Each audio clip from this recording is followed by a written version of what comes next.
हूँ आपका मेज़बान रियाज गुल। नाजरीन, every Thursday 8 to 9 on Venus TV मैं लेके आता हूँ live show UK law with Riyaz Gul, जिसमें आप कॉल करके अपना सवाल पूछ सकते हैं। मैं कोशिश करूँगा कि आपकी ज़्यादा से ज़्यादा मदद कर सकूँ। नाज़रीन, क्योंकि प्रोग्राम लाइव है, टाइम शॉर्ट, हमारा यहाँ पे मकसद सिर्फ आपको ब्रीफ कोई अपडेट या इन्फॉर्मेशन देना है। लेकिन अगेन, अगर आपको कोई डिटेल्स हो तो मेरी हमेशा एडवाइस होती है कि आप किसी सोलिसिटर के पास जाएं एप्लीकेशन करने से पहले, ताकि वो आपके डॉक्यूमेंट्स को देख के आपके फैक्ट्स को, आपकी तमाम जो इन्फॉर्मेशन होगी उसके बेस पे जब वो अप्लाई करेगा तो वो आपके लिए ज़्यादा बेस्ट होगा। आपकी तो नाज़रीन, बिला वक्त ज़ाहिर किए बढ़ते हैं आज की फर्स्ट कॉल की तरफ। जी फरमाइए। मुझे लगता है हेलो। हेलो जी फरमाइए। अस्सलाम वालेकुम जी, राजा इफ्तिखार बात कर रहा हूँ भाई। मेरे दो क्वेश्चन थे आपसे। जी राज साहब। एक तो ये कि जब एंटरप्रेन्योर की मैंने केस किया था तो वो रिफ्यूज किया उन्होंने, ठीक उसकी अपील मैंने लॉन्च कर दी है। ठीक अप्रोक्सीमेटली इसमें ये कितना टाइम लेते हैं, अपील कब तक आती है?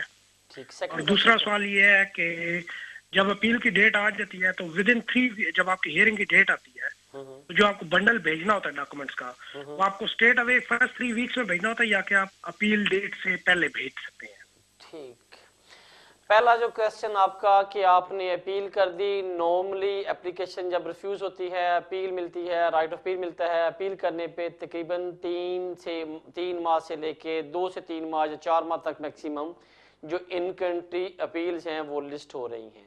लेकिन इसके साथ साथ जो आपका सेकंड क्वेश्चन था वो बिल्कुल रिलेटेड है फर्स्ट क्वेश्चन से, कि मेरे रिसेंटली 2-3 केसेस में हमारे खुद जब हमने उनकी अपील की है तो होम ऑफिस ने खास तौर पे एंटरप्रेन्योर और टीयर 1 जो HSM जो टीयर 1 वीज़ा था उस पर उन्होंने ये कहा है कि प्लीज़ आप हमें विद इन 21 डेज या विद इन 20 डेज अपने बाकी के डॉक्यूमेंट्स भेजें, ताकि हम असेस करें कि क्या हम आपको without going to the court क्या हम आपको आपकी जो अपील अलाउ कर दें या ना कर दें। तो इसलिए मेक श्योर करें कि जब अगर आपने कोई चीज़ सोलिसिटर को दिया है या आपने खुद किया है तो जब एक्नॉलेजमेंट लेटर आएगा उसके साथ साथ डायरेक्शन आएंगी और उस डायरेक्शन को वेरी केयरफुली पढ़ लें। अगर उस पर लिखा हुआ है कि आप फर्दर डॉक्यूमेंट्स दें या कोई सपोर्टिंग चीज़ मांगी है या उनको टाइम फ्रेम दिया है 20 डेज का, तो बिल्कुल आप अपने सपोर्टिंग डॉक्यूमेंट सारे कोर्ट को भेज दें, ताकि शायद आपको कोर्ट से जाने से बगैर आपकी अपील जो है वो आपकी फेवर में अलाउ हो जाए। आपकी कॉल का शुक्रिया। बढ़ते हैं नेक्स्ट कॉल की तरफ। जी फरमाइए। हेलो, अस्सलाम वालेकुम। वालेकुम अस्सलाम। मेरे दो क्वेश्चन थे। जी फरमाइए। अभी दिसंबर में FLR FP करके जो फॉर्म निकाला है इन लोगों ने, ठीक। वो बच्चे की 7 ईयर्स पे अप्लाई करने के लिए, जी तो उसमें 2 रूट दिए हैं, पेरेंट्स 5 ईयर्स रूट और 10 ईयर्स रूट। जी। एक तो वो क्या है, और हम लोग यहाँ लीगली रह रहे हैं और बच्चे को 7 साल होने वाले हैं, ठीक। बच्चा इंडिया में पैदा हुआ था, तो कौन से रूट में अप्लाई करेंगे? और दूसरा ये कि मेरे हस्बैंड को कौन सा इंग्लिश टेस्ट देना पड़ेगा, A1 या B1? ठीक। आपकी कॉल का शुक्रिया। देखिए, आप इस तरह की चीज़ में कंफ्यूज ना हो। जो रेलेवेंट चीज़ वो ये है कि लॉ के मुताबिक जो जुलाई 2012 में इंट्रोड्यूस हुआ था उसके मुताबिक ये है कि अगर आपका बच्चा यहाँ पैदा हो और वो 9 साल गुजार ले, या आपका बच्चा कहीं अब्रॉड पैदा हो और वो यूके में आपके साथ आ जाए, उसकी एज 18 साल से कम हो, लेकिन उसने जो 9 ईयर्स का टाइम है वो यहाँ पे गुजार लिया हो, तो आप अपनी यहाँ पे फर्दर लीव टू रिमेन के लिए एप्लीकेशन कर सकते हैं।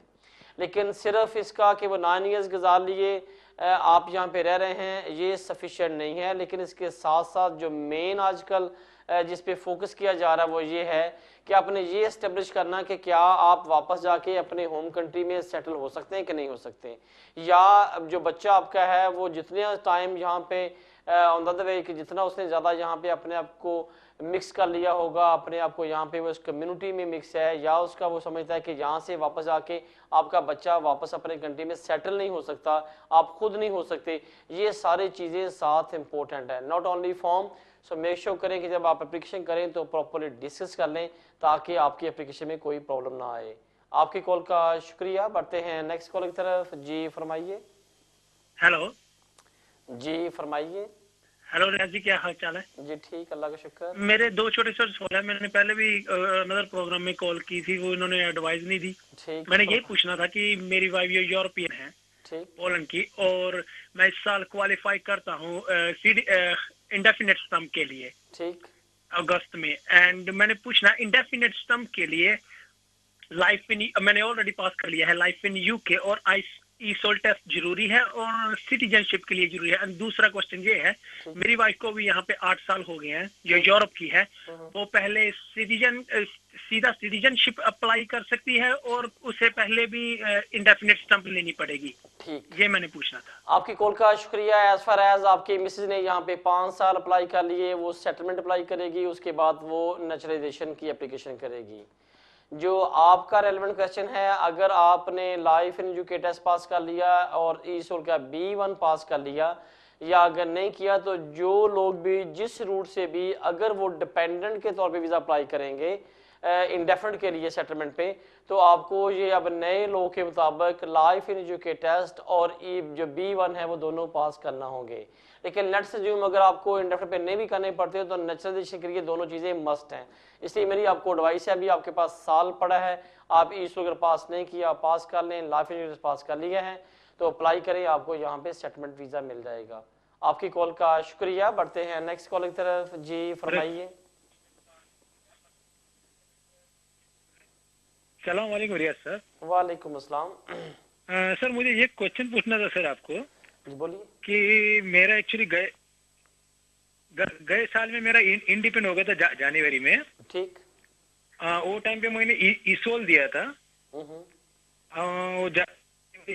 था तो मुझे एक्चुअली सिटीजनशिप के लिए करना था। तो फिर मैंने वो गए साल का वो ईसोल अभी B1 या B2 दिया, तो भी चल सकता है क्या उसके ऊपर सर? ओके, मेरे ख्याल आपकी जो लाइन है वो काफ़ी डिस्टर्ब हो रही है, आवाज़ इतनी मुझे साफ नहीं सुनी, लेकिन मुझे जो अंडरस्टैंड हुआ है कि शायद आपने ई सोल का B1 है वो लास्ट ईयर पास किया था, और आपका सवाल है कि क्या वो इस साल काम लगेगा कि नहीं। बिल्कुल आपने अगर पिछले साल किया या उसमें, क्योंकि जो ई सोल का B1 है उसमें कोई एक्सपायरी की कोई लिमिट नहीं है, इसलिए वो जब भी अपने पास कर लिया वो रेलेवेंट है। एज फार एज अभी तक वो होम ऑफिस की लिस्ट पे है। नाज़रीन, मेरे ख्याल काफ़ी सारे क्वेश्चन रेलेवेंट टू सेम आ रहे हैं। मैं बेहतर बजाय इसके कि नेक्स्ट कॉल लूँ, मैं सिर्फ 2-3 चीज़ें ब्रीफली बता दूँ, तो मुझे लगता है कि शायद फिर कॉलों का सिस्टम भी ठीक हो जाएगा और आपके लिए भी, सबके लिए, जो सुनने वालों के लिए फ़ायदा मंद होगा। नए लॉ के मुताबिक जो शख्स भी इंडेफिनिट के लिए या नेचुरलाइजेशन के लिए अप्लाई करेगा, उस पर 2 कंडीशंस हैं for relevant to the English. उसे नंबर 1, उसने लाइफ इन यूके टेस्ट जो है वो मस्ट पास करना है। वो रिगार्डलेस वो टीयर 1 पे है, टीयर 2 की बेस पे अप्लाई कर रहा है, स्पोर्ट्स की बेस पे कर रहा है, यूरोपियन की बेस पे कर रहा है, अगर किसी भी बेस पे वो नेचुरलाइजेशन या सेटलमेंट अप्लाई कर रहा है तो उसके लिए लाइफ इन यूके टेस्ट जो है वो मस्ट हो गया।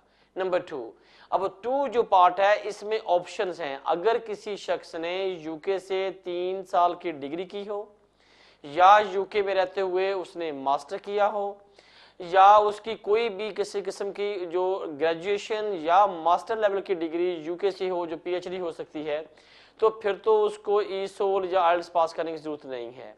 लेकिन अगर आपने कोई इन में से कोई क्वालिफिकेशन, जो ग्रेजुएशन, मास्टर, PhD नहीं किया, तो आपको फिर सेकंड पार्ट में आपको करना होगा आइल्स पास, और आइल्स में आपके 4 बैंड होने चाहिए फ्रॉम द ईच कंपोनेंट के 4 फ्रॉम आइल्स, आइल्स के रीडिंग से, लिसनिंग से, स्पीकिंग से एंड राइटिंग से।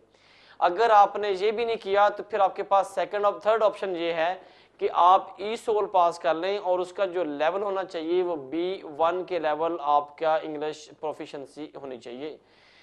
इसके अलावा और भी हैं, लेकिन जो मेनली आजकल हो रहे हैं ये है। तो प्लीज़ जिस बंदे ने भी इंडेफिनिट या नेचुरलाइजेशन अप्लाई करनी है, तो मेरा ख्याल है कि ये सबके लिए बड़ा क्लियर एक आंसर है। बढ़ते हैं नेक्स्ट कॉल की तरफ। जी फरमाइए। अस्सलाम वालेकुम जी। वालेकुम अस्सलाम। सर मैं फैमिली के साथ 2008 में आया था। ठीक।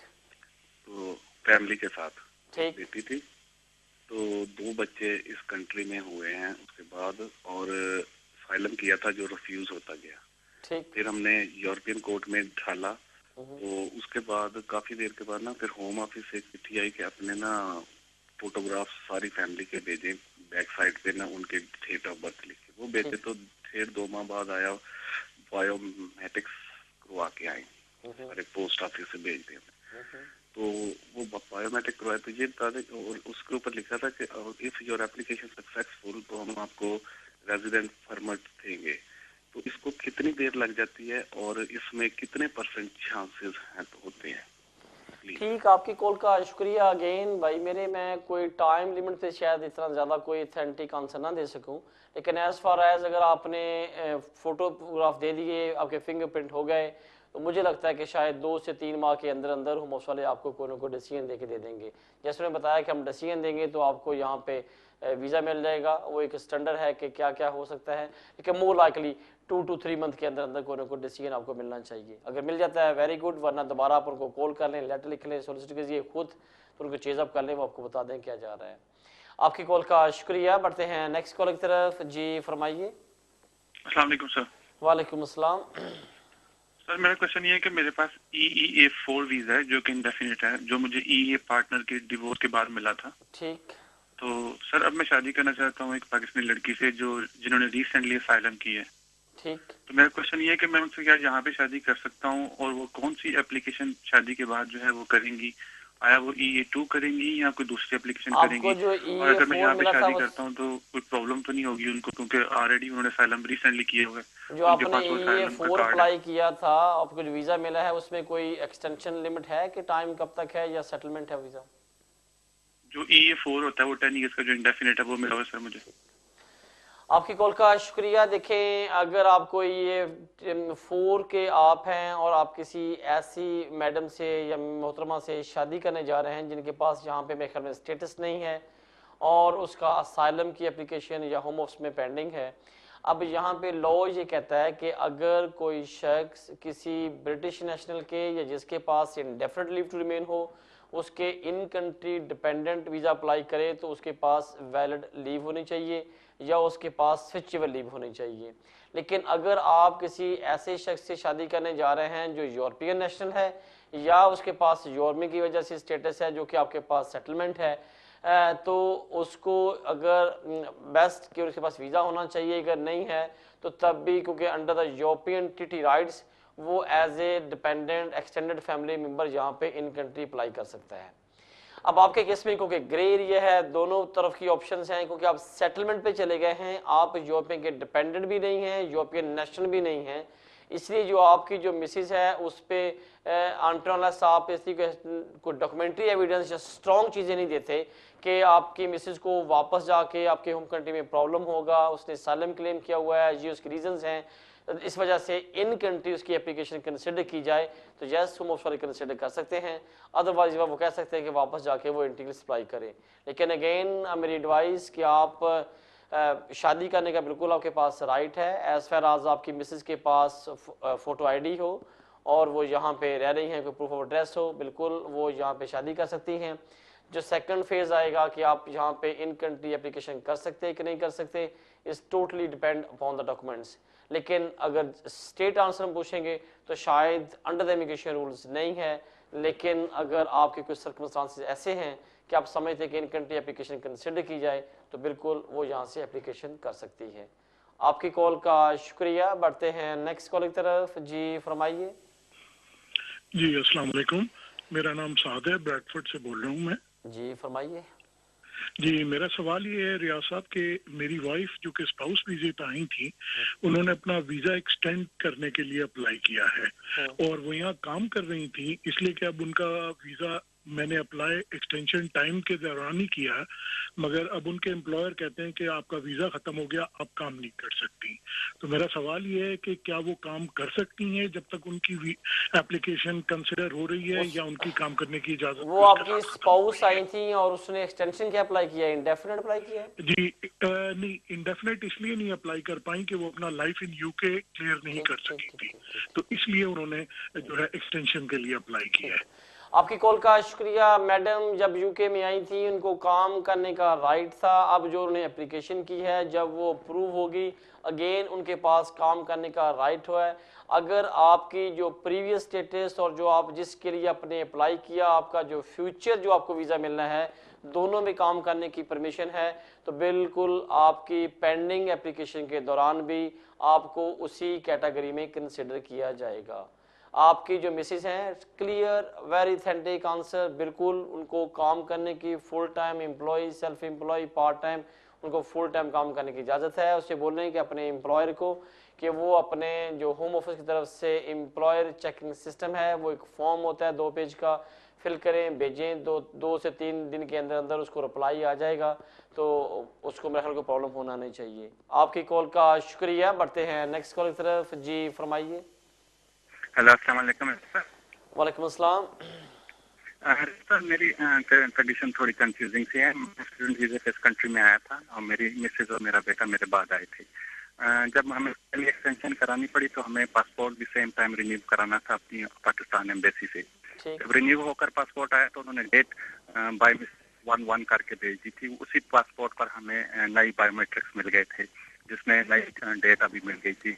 मेरी मिसेस का ड्राइविंग लाइसेंस NI शुरू के वीजे पर ही था, तो अब दोनों चेंज हो गई। 7 साल हमें यहाँ से गुजर गए, मेरे बच्चे को भी। हमें जब अप्लाई सवाल कोई बनाई, मुझे तो शायद खुद भूल जाएगा पूछना क्या चाहते हैं। अपील अलाउ हो गई। भाई आप कुछ सवाल पूछे, मैं शायद इतनी देर से तो मैं सब भूल जाऊंगा, आप मुझे क्या पूछना चाहते हैं? यही है कि अब हमें नई डेट, इंटर हुए थे, मेरी मिसेस की नई एक डेट थी और फिर अब जो अलाउ वगैरह हो गया सब कुछ, तो नई डेट है। तो अब कंफ्यूज यही है कि इसको सेट करने के लिए हमें जो वीजा मिला है इसको बैक डेट पे करना पड़ेगा या होम ऑफिस इसमें कोई कंफ्यूजन करेगी, आई डोंट नो, क्योंकि इसमें हमारी कोई मिस्टेक नहीं है, ये थ्रू आउट पाकिस्तान एम्बेसी और फिर बायोमेट्रिक में हुआ। तो आप इसका सोल्यूशन हमें क्या करना चाहिए जब हमें मिल जाए? मैं आपको आंसर करने से पहले एक रिक्वेस्ट करूंगा तमाम व्यूवर से। देखें, अगर कोई भी सुन रहा होगा व्यूवर तो मेरा ख्याल उसको आंसर देना मुश्किल होगा, इतनी लंबी स्टोरी के बाद भूल जाता कि आपका जो फैक्ट्स हैं वो क्या है। प्लीज़ अपने क्वेश्चन को शॉर्ट करें ताकि पूछें कि आप यस नो में आंसर दिया जा सके। जो मुझे अंडरस्टैंड हुआ है, शायद आपने वीज़ा अप्लाई किया, उसके बाद आपका नया पासपोर्ट था, उस पर अप्लाई किया, उन्होंने नई डेट डाल दी, डेटों का इशू आ रहा है। एज़ फार एज़ आप लोग यूके के अंदर आपने अप्लाई किया वीज़ा होने से पहले और उसके बाद आपको उसके बाद वीज़ा मिला या नए पासपोर्ट पे नई डेट आ गई, पुरानी डेट आ गई, इस पर कोई इफेक्ट नहीं होगा। आप जब भी अपनी नई एप्लीकेशन करें दोनों पासपोर्ट साथ लगा दें, बोल दें कि हमने वीज़ा ख़त्म होने से पहले अप्लाई किया था, वीज़ा मिल गया था, फिर नया पासपोर्ट आ गया, नए पे उस पर इंडोर्स करने के लिए भेजा तो उन्होंने नई डेट डाल दी, बिल्कुल वो नई डेट ही डालते हैं, इसलिए उनके सिस्टम में सब कुछ है। पर स्टिल जब आप अपनी एक्सटेंशन अप्लाई करें आप उसमें तमाम बता दें कि ये कुछ हुआ था, तो बिल्कुल कोई प्रॉब्लम नहीं होनी चाहिए। आपकी कॉल का शुक्रिया। बढ़ते हैं नेक्स्ट कॉल की तरफ। जी फरमाइए। हेलो, अस्सलाम वालेकुम। जी वालेकुम अस्सलाम। रियाज कौल साहब, मुझे एक चीज की क्लैरिफिकेशन चाहिए थी। आपने आइल्स के बैंड का तो बता दिया, इसमें 2 मॉड्यूल्स हैं, एक एकेडमिक है और जनरल ट्रेनिंग है। मैंने नेचुरलाइजेशन के लिए अप्लाई करना है, तो मेरा प्रीवियस जो बैकग्राउंड था वो मेडिकल प्रोफेशन से था, उस वक्त तो मैंने एकेडमिक बैंड 7 लिया था, लेकिन वो अब एक्सपायर हो गया हुआ है। अब नेचुरलाइजेशन के लिए मुझे अर्लीस्ट जो डेट मिली है वो जनरल ट्रेनिंग की मिली है। इससे कोई फर्क तो नहीं पड़ेगा नेचुरलाइजेशन की एप्लीकेशन पे? बिल्कुल नहीं, बिल्कुल नहीं। डोंट वरी, अगर आपने पहले आइल्स पास किया, जनरल कर लिया, एकेडमिक कर लिया, दोनों एक्सेप्टेबल हैं। सिर्फ जो एकेडमिक होता है ये नॉर्मली यूनिवर्सिटीज़ वगैरह की रिक्वायरमेंट्स होती हैं। आप जनरल कर लें, एकेडमिक कर लें, कोई प्रॉब्लम नहीं। एक्सपायर हो गया था, नया अप्लाई कर लें। अगर आपके पास आरसी डेट नहीं मिली, आप ई-सोल कर लें, इससे भी कोई क्वेश्चन नहीं होगा कि पहले आपने आइल्स किया अब आप ई-सोल कर रहे हैं, दोनों का लेवल एक है, कोई इशू नहीं होना चाहिए। आपकी कॉल का शुक्रिया। बढ़ते हैं नेक्स्ट कॉल की तरफ। जी फरमाइए। अस्सलाम वालेकुम जी। मैंने आपसे सवाल करना था कि मैंने अप्लाई करना है जर्नल टियर 1 वीजे के लिए एज ए डिपेंडेंट वीजे के लिए, और मैंने उसमें आइल्स का एग्जाम क्लियर किया था, लेकिन आइल्स में मेरे रीडिंग में 3.5 थे। तो मैंने सिर्फ ये कंफर्म करना था कि मुझे आइल्स का एग्जाम दोबारा देना पड़ेगा या B1 का, या मैं इसी बेसिस के ऊपर अप्लाई कर सकता हूँ क्योंकि बाकी चीज़ों में मेरे 5.5 से ऊपर हैं। मेरे ख्याल आप डिपेंडेंट की तो बात कर रहे हैं। डिपेंडेंट के लिए इंग्लिश की रिक्वायरमेंट नहीं है।